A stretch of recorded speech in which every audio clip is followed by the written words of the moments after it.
Hello student, welcome back to my YouTube channel. तो आज मैं आपको पढ़ाऊंगी past perfect tense and past perfect continuous tense. तो स्टूडेंट, जैसे कि मैंने आपको पहले भी बताया हुआ है कि टेंस 3 प्रकार के होते हैं, past, present and future. Present के मैंने चारों टेंस के ऊपर अपने चैनल पर वीडियो डाली हुई है। Present indefinite, present continuous, present perfect, present perfect continuous. तो अगर आपको सीखने हैं तो इनका लिंक डिस्क्रिप्शन बॉक्स में है, वहां से जाकर आप देख सकते हैं। और पास्ट के भी 4 होते हैं, फ्यूचर के भी 4 होते हैं। तो पास्ट के मैंने पास्ट इंडेफिनिट और पास्ट कंटिन्यूअस सिखा दिए हैं। इनकी वीडियो भी मेरे चैनल पर मिल जाएगी और लिंक मैं डिस्क्रिप्शन बॉक्स में दे दूंगी। तो आज हम पढ़ेंगे past perfect and past perfect continuous. तो चलते हैं पास्ट परफेक्ट सीखने। सबसे पहले तो अगर हम पास्ट परफेक्ट की बात करें तो इसकी पहचान होती है चुका था, चुकी थी एंड चुके थे। तो पास्ट परफेक्ट मोस्टली 2 प्रकार के होते हैं। एक तो ये वाले टेंस होते हैं कि डॉक्टर के आने से पहले मरीज मर चुका था, जो 2 सेंटेंस एक साथ जुड़े हुए होते हैं। अभी मैं सिंपल वाले आपको बताऊंगी।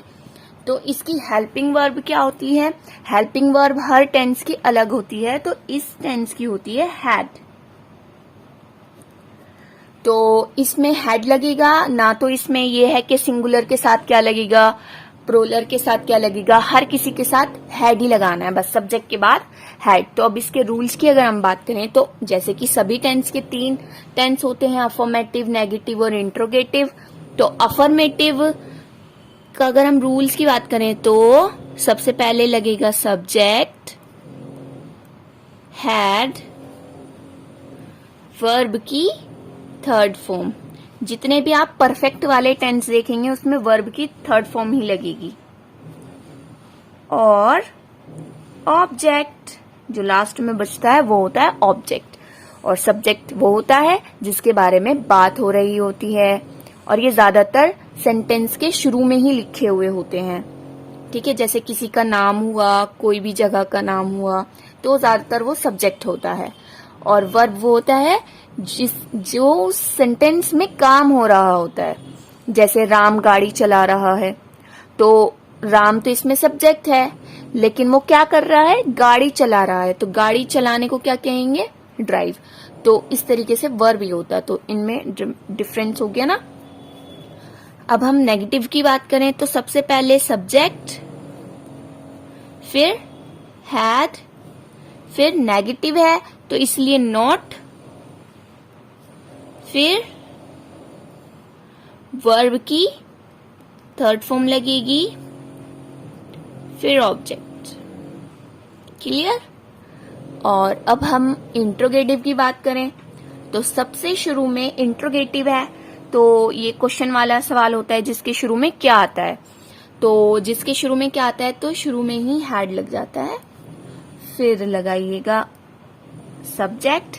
और अगर उसमें इंट्रोगेटिव नेगेटिव वाला सेंटेंस है, यानी कि उसमें ही क्या भी आ रहा है और उसी सेंटेंस में नहीं भी आ रहा है, तो ऐसी सिचुएशन में आप हैड तो लगाएंगे स्टार्टिंग में, फिर आप सब्जेक्ट लगाइए और उसके बाद नोट लगा दीजिए सब्जेक्ट के बाद। ठीक है? और नहीं है तो सीधा वर्ब की 3rd form and object and question mark.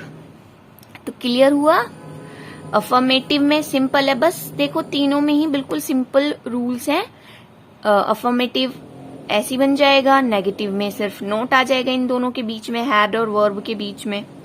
और इंट्रोगेटिव का तो आपको पता ही है, शुरू में क्या होता है तो क्या की जगह ये आ जाता है, जो भी हेल्पिंग वर्ब होती है ना वो आ जाती है। और बाकी सेम इसकी तरह subject, verb, 3rd and object. तो अब मैं आपको इनके टेंस बना के दिखाती हूँ। सो ये रहे सेंटेंस। तो अब मैं इन्हें आपको ट्रांसलेट करके दिखाऊंगी। लिखा है मैं आराम कर चुकी थी। ठीक है, तो ये अफर्मेटिव है क्योंकि इसमें ना तो नोट है ना शुरू में क्या है। तो सब्जेक्ट क्या है, मैं। शुरू में लिखा है ना मैं, और मैं के बारे में ही बात हो रही है, मेरे बारे में यानी कि। तो सबसे पहले सब्जेक्ट लगाना है। मैं को इंग्लिश में क्या कहेंगे, आई। फिर क्या लग रही है, हेल्पिंग वर्ब है इसमें हैड। तो आई हैड, फिर है वर्ब की थर्ड फॉर्म। वर्ब क्या है? आराम करना, ठीक है। आराम करने को क्या कहेंगे? रेस्ट कहते हैं। और क्योंकि इसकी थर्ड फॉर्म लगानी है और रेस्ट की थर्ड फॉर्म होती है रेस्टेड, हो गया इजी। नेक्स्ट है सोनू गाना नहीं गा चुका था। तो सोनू सब्जेक्ट है, नहीं वाला सेंटेंस है तो नेगेटिव वाले रूल्स के अकॉर्डिंग बनाएंगे, ठीक है। तो सोनू, फिर है हैड नॉट, तो सीधा लगा दीजिए हैड नॉट। फिर है वर्ब की थर्ड, इसकी वर्ब देखिए क्या है? गा चुका था, यानी कि गाना जो गा रहा है, गाना गाने को क्या कहते हैं?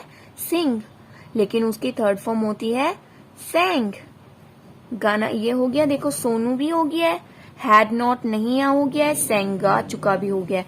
अब बचा क्या है? गाना, तो गाने को क्या कहेंगे? सॉन्ग। क्लियर? अब हम थर्ड की बात करें तो लिखा है क्या शीला अपना नाम बदल चुकी थी। तो शुरू में क्या आ गया है, तो क्या लगेगा? क्या की जगह हैड। फिर है सब्जेक्ट लगाना, सब्जेक्ट लगाना है, ये लिखा है शीला। फिर क्या लगाना है? वर्ब की थर्ड फॉर्म। तो वर्ब क्या है इसमें? बदल चुकी थी, तो बदलने को क्या कहेंगे? चेंज। इसकी थर्ड फॉर्म होती है चेंज्ड। और अब है अपना नाम, तो ये लड़की है, तो अपने के लिए क्या लगेगा? हर। और नाम के लिए नहीं एंड क्वेश्चन मार्क, ठीक है। तो इजी थे बहुत सेंटेंस बनाने। अब मैं आपको देती हूँ होमवर्क। होमवर्क मतलब प्रैक्टिस के लिए है, और आप उनको बनाइएगा, समझ में आ जाएंगे कि आपको कितनी अच्छी तरीके से समझ में आए ये सेंटेंस, और उनको बना के जरूर देखिएगा।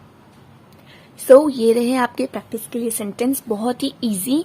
रोगी मर चुका था, क्या चोर भाग चुका था, वह स्नान नहीं कर चुका था। और स्नान मतलब नहाना, ठीक है, बात। और बहुत इजी इनको ट्रांसलेट करना, पता लग जाएगा कि आपको कितना समझ में आया, और मुझे कमेंट करके जरूर बताना। तो अब हम पढ़ेंगे पास्ट परफेक्ट कंटिन्यूअस टेंस। इनकी पहचान होती है रहा था, रही थी और रहे थे। अब आप कहेंगे कि ये पहचान तो पास्ट कंटिन्यूअस की भी होती है, तो इसमें और उसमें ये डिफरेंस होता है कि इसमें टाइम भी होता है, उसमें टाइम नहीं होता उन सेंटेंस में, और इसमें टाइम होता है। पास्ट परफेक्ट कंटिन्यूअस में टाइम होता है, ठीक है। रहा था, रही थी के साथ टाइम भी हो उस सेंटेंस में, तब ये वाले टेंस की रूल्स लगते हैं, और उनको इस टेंस के रूल्स के अकॉर्डिंग ट्रांसलेट किया जाता है। और अब हम अगर बात करें हेल्पिंग वर्ब की, तो इसकी हेल्पिंग वर्ब होती है हैड बीन, ठीक है। और सीन्स और फोर भी लगता है इसमें, जो कि मैंने पहले भी बताया हुआ है कि कहाँ लगता है। तो मैं दोबारा बता दूं आपको कि सीन्स वहां पर लगता है जो बिल्कुल फिक्स टाइम होता है, और फोर जो फिक्स नहीं होता, मतलब लगभग जो टाइम बताते हैं, ठीक है। सीन्स में अगर मैं बहुत ही इजी वे में आपको बताऊं कि समझना बहुत ही आसान हो जाए, तो सीन्स लगता है वहां पर जो कैलेंडर और वॉच में हम टाइम देख सकते हैं ना, जैसे कि 2 बज रहे हैं, 10 बज रहे हैं, ये सब टाइम हम वॉच में देख सकते हैं, और जो कैलेंडर में देख सकते हैं। जैसे कि मंडे लिखा हुआ हो कि मैं मंडे को गई थी, ऐसा कुछ मंडे हो, या फिर किसी भी मंथ का नाम हो, किसी भी डेट का नाम हो, मंथ का नहीं डेट का नाम हो, तो वो सीन्स होता है, और मंथ का भी, ठीक है। और 4 होगा जैसे कि 2 मंथ्स पहले, तो 2 मंथ्स कितने, कौन सा महीना है, ये नहीं दिया हुआ है कैलेंडर में, नहीं देख सकते हम के 2 मंथ्स लिखा होता है, लिटरली नहीं लिखा होता। और टाइम जैसे 2 घंटे पहले, तो 2 घंटे पहले थोड़ी लिखा रहता है, बल्कि उसमें तो 2 बजे 3 बजे ऐसे लिखा हुआ होता है ना। तो जो टाइम हम कैलेंडर और उसमें वॉच में देख सकते हैं वहां सीन्स लगता है, और जो टाइम हम कैलेंडर और वॉच में नहीं देख सकते वहां पर 4 लगता है। और आपको मैं अभी जब मैं टेंस बना के दिखाऊंगी तब आपको डिफरेंस पता लगेगा, ठीक है। तो हमें पहचान भी क्लियर हो गई और हेल्पिंग वर्ब हैड बीन भी हमें क्लियर हो गई है। अब हम चलते हैं इसके रूल्स की तरफ। तो इसके अफर्मेटिव सेंटेंस का जो रूल्स होता है वो सेम है कि सबसे पहले सब्जेक्ट, ठीक है, और फिर लगेगा हैड बीन,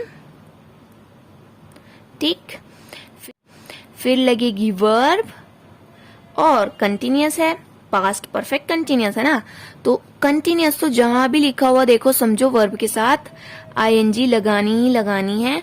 और इसमें ऑब्जेक्ट बहुत कम होता है इस वाले सेंटेंस में। अगर ऑब्जेक्ट है तो वर्ब के बाद लग जाएगा, बाकी यही लगेगा, टाइम ही लगेगा। पहले लगेगा सीन्स या फिर 4, ये देखना होगा कि हमें सीन्स लगाना है कि 4 लगाना है, और फिर उसके बाद जो टाइम दिया हुआ होगा वो लिखना है, ठीक है। अब अगर हम इसके नेगेटिव वाले की बात करें तो सिंपल है, सब्जेक्ट हैड बीन, नहीं हैड बीन नहीं लगेगा, बल्कि हैड के बाद नॉट लगेगा, फिर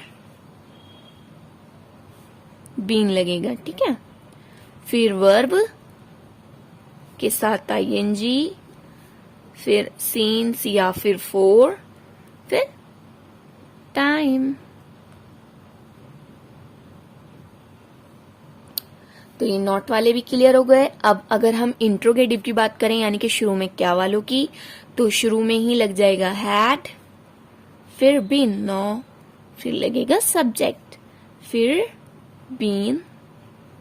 और अगर ऐसा हो जाए कभी के इंट्रोगेटिव नेगेटिव वाला सेंटेंस आ जाए, यानी कि शुरू में क्या भी आ जाए और उसी सेंटेंस में नहीं भी आ जाए, तो फिर नॉट बीन के बाद लगाओगे, नहीं, बीन से ऑलवेज पहले लगता है नॉट, ठीक है। तो अगर नॉट होगा तो यहां लगेगा बीन से पहले, फिर वर्ब आईएनजी, सीन्स या 4, फिर टाइम एंड क्वेश्चन मार्क। तो समझ में आए, अफर्मेटिव, नेगेटिव एंड इंट्रोगेटिव, बहुत ही अच्छे इजी वे में मैंने आपको बताया है। अब मैं इनके आपको सेंटेंस ट्रांसलेट करके दिखाती हूँ।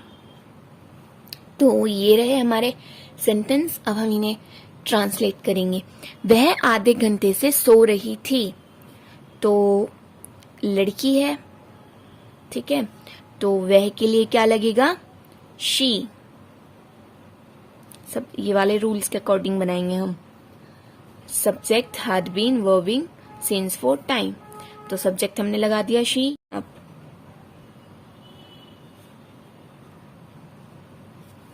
वर्ब के साथ आईएनजी, तो वर्ब क्या है, सो रही थी, तो सोने को क्या कहते हैं, स्लीप, आईएनजी लगा तो बन गया स्लीपिंग। अब है सीन्स या 4, अब देखते हैं हम और कुछ तो नहीं है टाइम के अलावा। देखो वह भी लगा दिया, सोना भी लगा दिया, बस आधे घंटे टाइम ही तो रह गया है, तो टाइम से पहले लगाते हैं सीन्स या 4। तो आधे घंटे ये हम वॉच में देख सकते हैं नहीं लिखा हुआ होता है वॉच में, तो इसलिए यहां पर लगेगा 4। आधे घंटे को कहते हैं हाफ एन आवर,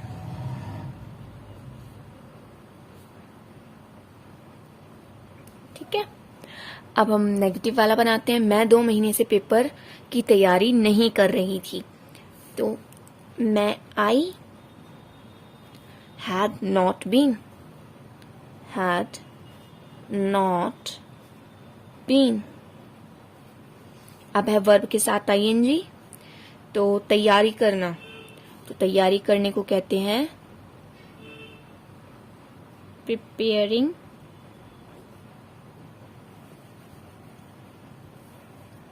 ठीक है, तैयारी करना हो गया, लेकिन इसमें ऑब्जेक्ट दिया हुआ है पेपर की, प्रिपेयरिंग ऑफ एग्जाम, ठीक है।